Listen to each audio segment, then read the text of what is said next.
স্বীয় চরিতার্থ প্রতিপন্ন করার জন্য তাদের ফাঁসি দিয়েছেন। আপনারা এটাও জানেন, আরেকজন এদেশের মহিষী মহিলা গণতন্ত্রের একজন প্রতীক হয়ে গেছেন মানুষের কাছে।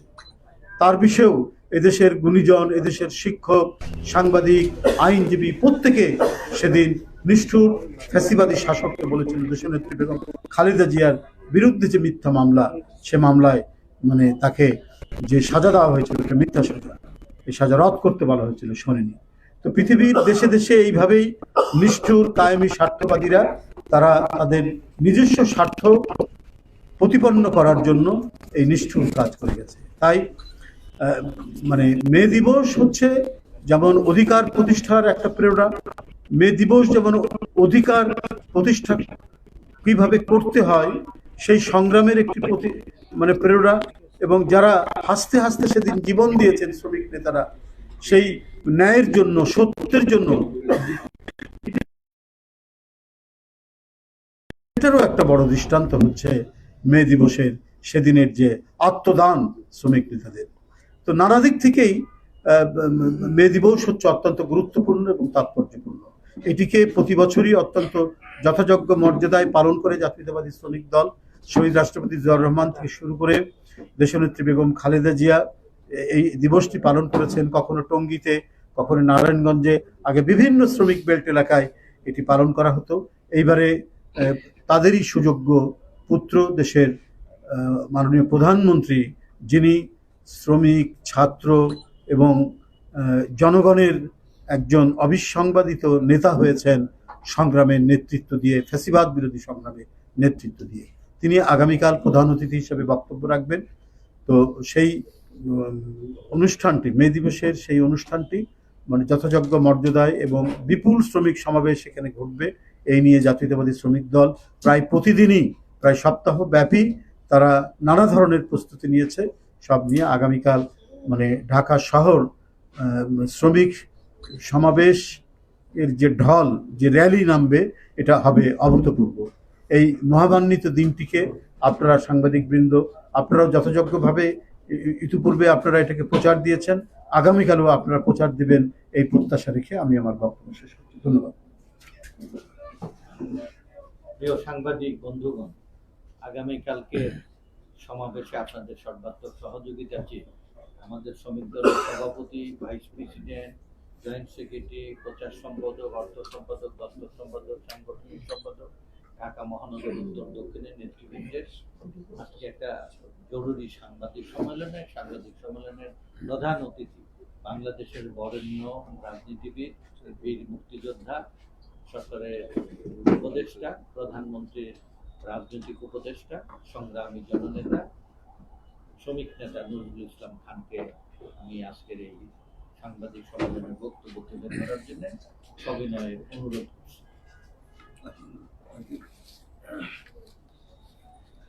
বিসমিল্লাহির রহমানির রহিম।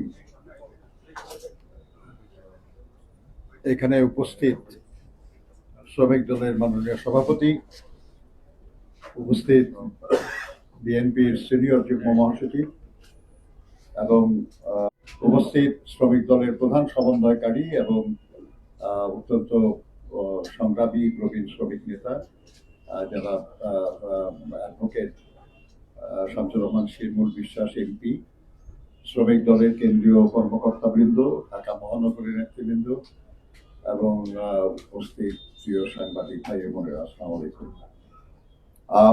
আমি এখানে আপনাদের সামনে প্রথমে কেন্দ্রীয় নেতৃবৃন্দের পক্ষ থেকে, এখানে তারা কেউ বক্তব্য রাখছেন না, তাদের পক্ষ থেকে এই বক্তব্য আপনাদের সামনে উপস্থাপন করা হচ্ছে। প্রিয় সাংবাদিক বন্ধুগণ, আসসালামু আলাইকুম। আমাদের আমন্ত্রণে আপনারা উপস্থিত হয়েছেন, সেজন্য আপনাদেরকে অনেক অনেক ধন্যবাদ। আগামীকাল শুক্রবার ঐতিহাসিক মহান মে দিবস, বিশ্ব স্বীকৃত আন্তর্জাতিক শ্রমিক দিবস। 1886 সালে আমেরিকার শিকাগো শহরের এ মার্কেটে জানানো হয়েছে, তাদের সম্মতি নেওয়া হয়েছে। প্রিয় সাংবাদিক বন্ধুগণ, বাংলাদেশের ব্যুরো অফ স্ট্যাটিস্টিক্সের রিপোর্ট অনুযায়ী এ দেশের 12 কোটিরও বেশি ভোটারের মধ্যে 7,35,00,000 মতো শ্রমজীবী, কর্মজীবী মানুষ। অর্থাৎ একদিকে যেমন জনসংখ্যার অর্ধেক নারী, আবার জনসংখ্যার অর্ধেকের বেশি নারী এবং পুরুষ শ্রমজীবী কর্মজীবী মানুষ। শ্রমিক সমাজের মর্যাদার জন্য মে দিবস আন্তর্জাতিকভাবে স্বীকৃত। বাংলাদেশে বরাবরই শ্রমিক সমাজ অবহেলিত হয়েছে। দ্রব্যমূল্যের ঊর্ধ্বগতি, জীবনযাত্রার ব্যয় বৃদ্ধি, বাজার মূল্যের সাথে অসঙ্গতিমূলক কম মজুরিতে শ্রমিক সমাজ বেঁচে থাকার সংগ্রাম করে চলেছে। অগণতান্ত্রিক শ্রম আইনে মালিক পক্ষের স্বার্থকে প্রাধান্য দেওয়ায় শ্রমিক সমাজ হয়রানি সহ নানা সমস্যার সম্মুখীন হয়। বিগত ফ্যাসিস্ট আমলে শ্রমিকদের সংগঠিত হওয়া ও আবার ট্রেড ইউনিয়ন অধিকার থেকে দূরে ঠেলে দেওয়া হয়েছিল। অত্যাবশ্যকীয় পরিষেবা বিল 2023-এর মাধ্যমে শ্রমিক কর্মচারীদের দাবি উত্থাপনের অধিকারকে আইন করে বন্ধ করে দেওয়া হয়েছিল।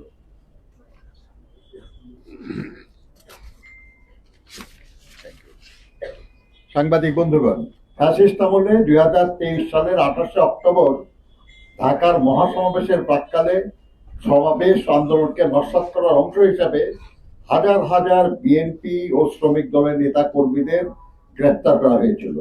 ওই সময় কারাবন্দী শ্রমিক দল নেতা ফজলুর রহমান কাজলের হাতে হ্যান্ডকাপ, পায়ে ডান্ডা বেরি পড়া অবস্থায় হাসপাতালের বারান্দায় ফ্লোরে বিনা চিকিৎসায় হত্যা করা হয়েছে। মজুরি বৃদ্ধির আন্দোলনে 4 জন গার্মেন্টস শ্রমিক আঞ্জুয়ারা খাতুন, রাসেল হাওলাদার, জালাল উদ্দিন ও মোহাম্মদ ইমরানকে আওয়ামী সন্ত্রাসী ও পুলিশরা গুলি করে হত্যা করেছিল। সাংবাদিক বন্ধুগণ, গত 5 আগস্ট 2024 ফ্যাসিস্ট খুনি হাসিনা সরকারের পতনের পর এবছর 12ই ফেব্রুয়ারি অবাধ সুষ্ঠু ভোটে নির্বাচিত সরকারের সময় মহান মে দিবস প্রথমবারের মতো পালিত হবে। বৈষম্য বিরোধী ছাত্র জনতার অভ্যুত্থানে অগণিত শ্রমিকের আত্মদান ফ্যাসিস্টদের পতন ত্বরান্বিত করেছে। বাংলাদেশ জাতীয়তাবাদী শ্রমিক দলের 71 জন নেতা কর্মী এই লড়াইয়ে নিহত হয়েছে। 30 জন রিক্সা শ্রমিক, অসংখ্য নাম না জানা অজানা ভাসমান শ্রমিক বৈষম্য বিরোধী ছাত্র শ্রমিক জনতার অভ্যুত্থানে শহীদ হয়েছেন। শ্রমিক শ্রেণীর আত্মত্যাগ কেউ কেউ স্বীকার করতে কার্পণ্য করে, কিন্তু তারপরেও এটাই সত্য। গণতন্ত্র, গণতান্ত্রিক সরকার ব্যবস্থা, ভোটাধিকার প্রয়োগ, মানবাধিকার, শোষণ ও বৈষম্যহীন সমান ব্যবস্থা প্রতিষ্ঠা শ্রমজীবী জনগণের আজন্ম স্বপ্ন। সাম্প্রতিক সময়ে চলমান আমেরিকা ইসরায়েল জোট ও ইরানের মধ্যে যুদ্ধের কারণে সারা বিশ্বে অস্থিরতা বিরাজ করছে। যুদ্ধে জ্বালানি তেলের মূল্য বৃদ্ধির কারণে বৈশ্বিক অর্থনীতি ও সাধারণ মানুষের জীবন মানে প্রভাব ফেলেছে। অন্যদিকে পতিত হাসিনা সরকারের লুটপাট ও দুর্নীতির কারণে সরকারি পাট ও চিনি কলগুলো বন্ধ হয়ে গেলে হাজার হাজার শ্রমিককে পথে বসানো হয়েছে। প্রচলিত নিয়মে 5 বছর পর ন্যূনতম মজুরি ও জাতীয় বেতন স্কেল ঘোষণার কথা থাকলেও বিগত ফ্যাসিস্ট হাসিনা সরকারের সময় 11 বছরের বেশি সময় ধরে ন্যূনতম মজুরি ও জাতীয় বেতন স্কেল ঘোষণা করা হয়নি। অন্যদিকে সরকারি দপ্তরগুলোতে নিয়মিত পদ বিলুপ্ত করে আউটসোর্সিং নিয়োগ দেওয়া হয়েছে। ফলে শ্রমের ক্ষেত্রগুলো ক্রমশ সংকুচিত হচ্ছে, তৈরি হচ্ছে শিক্ষিত লাখ লাখ বেকার। অন্যদিকে বৈদেশিক মুদ্রা অর্জনকারী সোনালী আঁশ, পাটের খাতের উৎপাদন ও বিপণন বন্ধ।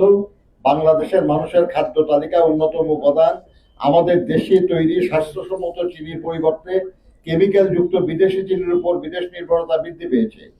দেশ হারাচ্ছে শ্রমজীবী মানুষের কষ্টার্জিত বৈদেশিক মুদ্রা। অবাধ ট্রেড ইউনিয়ন গঠন, শোভন কাজ, নিরাপদ কর্মক্ষেত্র সহ শ্রমিকদের জন্য রেশনিং ব্যবস্থার দাবিতে শ্রমিক শ্রেণী তাদের অধিকার প্রতিষ্ঠার প্ল্যাটফর্ম হিসাবে বাংলাদেশ জাতীয়তাবাদী শ্রমিক দল কর্তৃক আয়োজিত মহান মে দিবসের এই সমাবেশে অংশ নেবে বলে আমরা আশা পোষণ করছি। প্রিয় সাংবাদিক বন্ধুগণ, ইতিমধ্যে শ্রমিক দলের পক্ষ থেকে ব্যানার ফেস্টুন করা হয়েছে। মহান মে দিবস পালনের লক্ষ্যে শ্রমিক দল নিরলসভাবে কাজ করে যাচ্ছে। আমরা আশা করছি অধিকার প্রতিষ্ঠার এই মহান দিনে শ্রমজীবী কর্মজীবী মানুষের স্বতঃস্ফূর্তভাবে শ্রমিক দলের এই সমাবেশে উপস্থিত হবে। এই সমাবেশে বর্তমান শ্রম উপস্থিতি এবং সমসাময়িক জাতীয় রাজনীতি নিয়ে গুরুত্বপূর্ণ বক্তব্য রাখবেন সমাবেশের প্রধান অতিথি বাংলাদেশ জাতীয়তাবাদী দলের চেয়ারম্যান এবং মাননীয় প্রধানমন্ত্রী জনাব তারেক রহমান। এছাড়া শ্রমিক সমাবেশে বিএনপি সংগ্রামী মহাসচিব মির্জা ফখরুল ইসলাম আলমগীর সহ শীর্ষ জাতীয় নেতৃবৃন্দ এবং শ্রমিক নেতৃবৃন্দ বক্তব্য রাখবেন। শ্রমিক দলের সমাবেশকে সফল করতে আমরা আপনাদের সর্বাত্মক সহযোগিতা কামনা করছি। আপনাদের সবাইকে ধন্যবাদ। কি উপস্থিতি কেমন হতে পারে? আমরা মানে আপনি যদি বলেন আর কি লাখ লাখ লোক উপস্থিত হবেন আমরা আশা করি।